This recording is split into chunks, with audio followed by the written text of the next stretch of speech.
అధినేత చంద్రబాబు ఢిల్లీకి బయలుదేరారు. గన్నవరం ఎయిర్పోర్ట్ నుంచి ఢిల్లీకి వెళ్లనున్నారు. మధ్యాహ్నం 2 గంటల సమయంలో ఢిల్లీకి చేరుకుంటారు.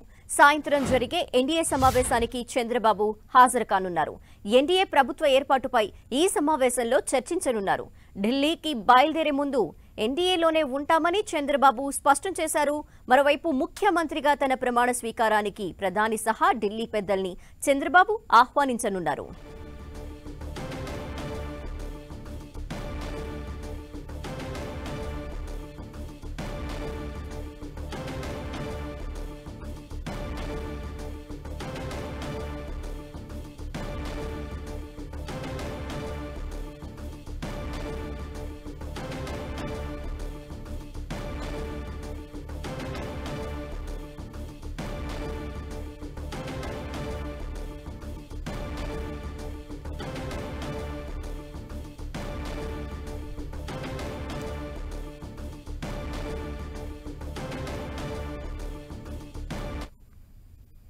చంద్రబాబు ఢిల్లీకి బయలుదేరారు. దీనికి సంబంధించిన డీటెయిల్స్ మా ప్రతినిధి రవిచంద్ అడిగి తెలుసుకుందాం. రవిచంద్,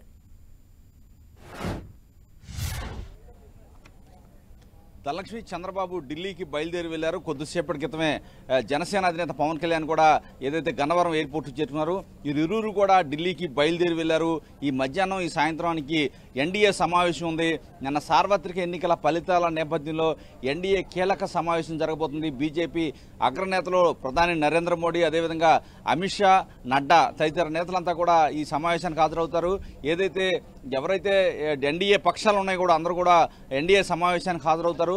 వారందరూ కూడా అక్కడ ఆయా రాష్ట్రాల ఆకాంక్షలు తెలియజెప్పబోతున్నారు.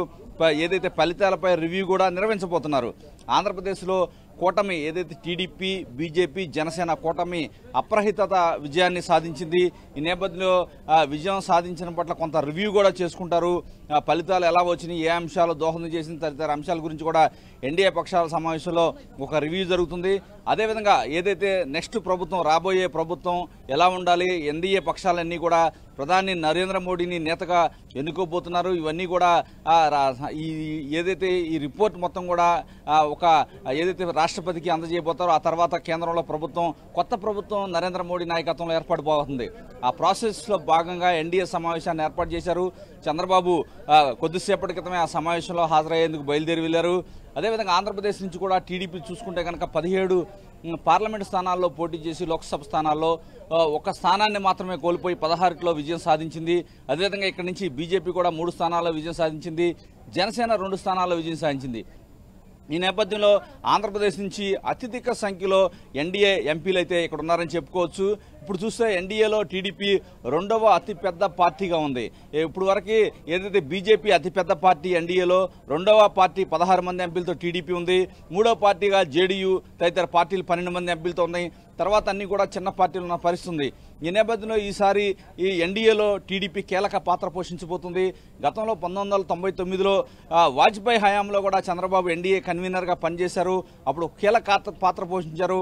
ఉమ్మడి ఆంధ్రప్రదేశ్కి చంద్రబాబు అనేక అభివృద్ధి కార్యక్రమాలు కావచ్చు, ఏదైతే అభివృద్ధి ఆంధ్రప్రదేశ్ చరిత్రలో అభివృద్ధి కేంద్రం నుంచి సహకారంతో జరిగిన అభివృద్ధిలో ఒక సింహభాగం 2004 సమయంలోనే జరిగిందని చెప్పి టీడీపీ వర్గాలు అయితే చెప్తున్నాయి.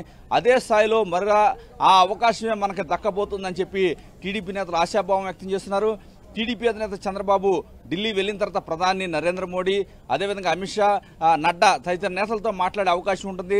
పవన్ కళ్యాణ్, చంద్రబాబు ఇద్దరు కూడా ఆంధ్రప్రదేశ్ అభివృద్ధికి సంబంధించిన కొన్ని అంశాలు కూడా వారి ముందు పెట్టబోతున్నారు.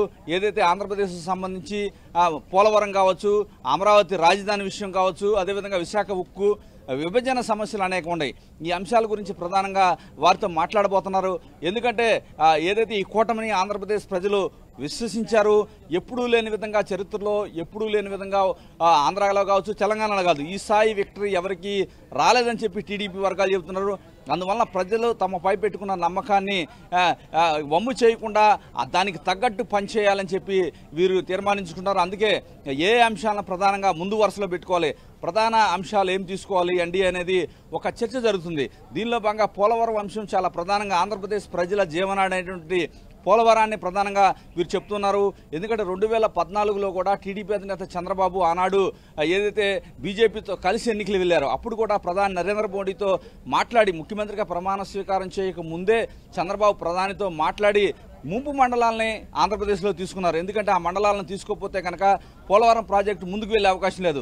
అందువల్ల చంద్రబాబు అప్పుడు డిమాండ్ చేసి ఆ మండలాన్ని సాధించారని చెప్పుకోవచ్చు. 7 మండలాలను కూడా తీసుకున్నారు. కానీ ఇప్పుడు కూడా దానికి సంబంధించి ఆ ప్రాజెక్టుకు సంబంధించిన తర్వాత 5 ఏళ్ళు కూడా టీడీపీ 72% కంప్లీట్ చేసింది. ఆ తర్వాత కుంటుపడింది ఈ ప్రభుత్వ హయాంలో టీడీపీ చెప్తుంది. ఆ ప్రాజెక్ట్ని ముందుకు తీసుకువెళ్లాలని కూడా భావిస్తున్నారు. ఎందుకంటే కోస్తాలో మొత్తం కూడా ఒక గుండెకాయ లాంటి పోలవరం ప్రాజెక్ట్ అని చెప్పుకోవచ్చు. ఎందుకంటే కోస్తాలో మొత్తం కూడా వర్షాలు లేక ప్రాజెక్టులన్నీ నీళ్లు లేక ఆ పరిస్థితి దారుణంగా ఉంది. ఎందుకంటే ఇక్కడంతా కూడా కరువు కాటకాలతో నిండిపోతుంది. అందువల్ల పోలవరాన్ని ఎట్టి పరిస్థితిలో కూడా పూర్తి చేయాలని కంకణం కట్టుకున్నారు చంద్రబాబు, పవన్ కళ్యాణ్. ఈ అంశం గురించే రాత్రి అంతా కూడా 1.5 గంట పాటు మాట్లాడుకున్నారు. మరోసారి చంద్రబాబు అదేవిధంగా పవన్ కళ్యాణ్ కూడా ఈ అంశాన్ని ప్రధానంగా ప్రధాని దృష్టికి తీసుకొస్తారు. ఎందుకంటే ఈ కూటమి పట్ల ప్రజల ఆకాంక్షలు చాలా ఎక్కువగా ఉన్నాయి. అది చేసి తీరాలి. ప్రధానంగా ఏదైతే 1, 2, 3 అనే ప్రోగ్రామ్స్ కనుక తీసుకుంటే పోలవరం, అమరావతి రాజధాని, విభజన సమస్యలను వీళ్ళు ప్రధానంగా తీసుకుంటున్నారు.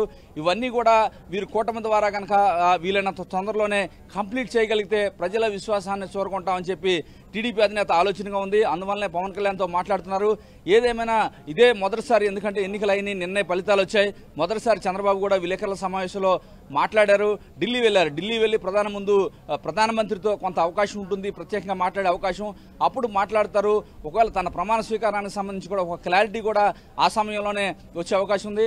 ఏదేమైనా చంద్రబాబు దాదాపు 1 గంట పాటు విలేకరుల సమావేశంలో అనేక అంశాలను అయితే మాట్లాడారు. గత 5 ఏళ్లు జరిగిన పరిస్థితులు కావచ్చు, రాష్ట్రంలో జరిగిన పాలనకు సంబంధించి విమర్శలు కూడా చేశారు. ఏది ఏమైనా ఆంధ్రప్రదేశ్ అభివృద్ధి తన ప్రధాన లక్ష్యం అంటూ చంద్రబాబు చెబుతున్నారు. ఈ అంశాలు ఆధారంగానే తన ఎజెండా ఉంటుంది, కేంద్రంతో తన సంబంధాలు ఉంటాయని కూడా చంద్రబాబు అంతర్లీనంగా చెప్తూ ఉన్నారు. ఏది ఏమైనా ఆంధ్రప్రదేశ్లో ఉన్న అంశాలన్నీ కూడా ప్రధాన అంశాలు, ప్రజలకు సంబంధించిన అంశాలని ప్రధాన ఎజెండాగా మేము తీసుకెళ్తాం. బీజేపీ సహకారంతో ఆంధ్రప్రదేశ్ ని అభివృద్ధి చేసుకుంటామని చంద్రబాబు ఒక ఆలోచనతో ముందుకు పోతున్నారు. Okay, thank you Ravichand.